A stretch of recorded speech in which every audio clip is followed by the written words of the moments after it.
Hello, ഇന്ന് ഞങ്ങൾക്കുള്ള ഉച്ചയൂണിനുള്ള കറി ഉണ്ടാക്കിയാലോ. അതിനൊരു പാത്രം എടുത്ത് അടുപ്പത്ത് വെച്ചു, എണ്ണയൊഴിച്ചു, അതിലേക്ക് ഉലുവയിട്ടു, അതിനുശേഷം കടുകിട്ടു.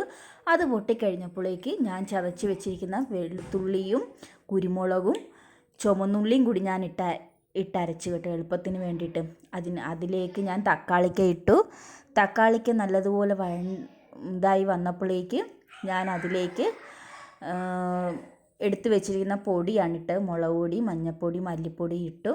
അത് നല്ലതുപോലെ മിക്സ് ചെയ്തതിന് ശേഷം കായപ്പൊടിയും കൂടി ചേർത്തു. കായമാണല്ലോ അതിൽ മെയിനായിട്ട് വേണ്ടത്, രസമാണ് ഉണ്ടാക്കുന്നത്. അപ്പോൾ കായമില്ലാതെ എന്ത് രസമല്ലേ. അങ്ങനെ പുളിവെള്ളവും കൂടി ചേർത്തു.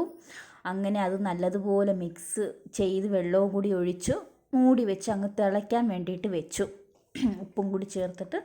പക്ഷെ എനിക്ക് കറിവേപ്പിലയൊന്നും ഇല്ലായിരുന്നു കേട്ടോ ഇടാനായിട്ട്. അങ്ങനെ എൻ്റെ കറി ഇവിടെ തിളച്ചുകൊണ്ടിരിക്കുകയാണ്. അപ്പം ഞാൻ ആ രസം വേറൊരു പാത്രത്തിലേക്ക് മാറ്റിയിട്ട് അതൊന്നുകൂടെ കഴുകി എടുത്തതിന് ശേഷം മെഴുക്കുരുട്ടി വെക്കാമെന്ന് വിചാരിച്ചു.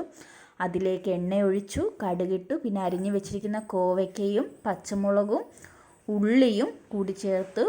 ഞാൻ ഉള്ളിക്ക് പകരം സവോളയാണ് ചേർത്ത് നല്ലതുപോലെ മിക്സ് ചെയ്തതിന് ശേഷം അതിലോട്ട് ഉപ്പിട്ടു. ലേശം മഞ്ഞൾപ്പൊടി, കളർ വേണമല്ലോ, അതിന് വേണ്ടിയിട്ട് ശകലം മഞ്ഞൾപ്പൊടിയും കൂടി ചേർത്ത് വെച്ചു. പിന്നെ ഒന്ന് മുട്ടയും കൂടി പൊരിച്ചേക്കാമെന്ന് വിചാരിച്ചു. മുട്ടയും കൂടി പൊരിച്ച് വെച്ചു. അപ്പോൾ ഞങ്ങളുടെ ഇന്നത്തെ ഉച്ചയൂണാണ് ഇതെല്ലാം. രസവും ഓംപ്ലേറ്റും കോവയ്ക്ക മെഴുക്കുവരട്ടിയും പിന്നെ ശകലം പുളിശ്ശേരിയും കൂടി ഉണ്ടായിരുന്നു.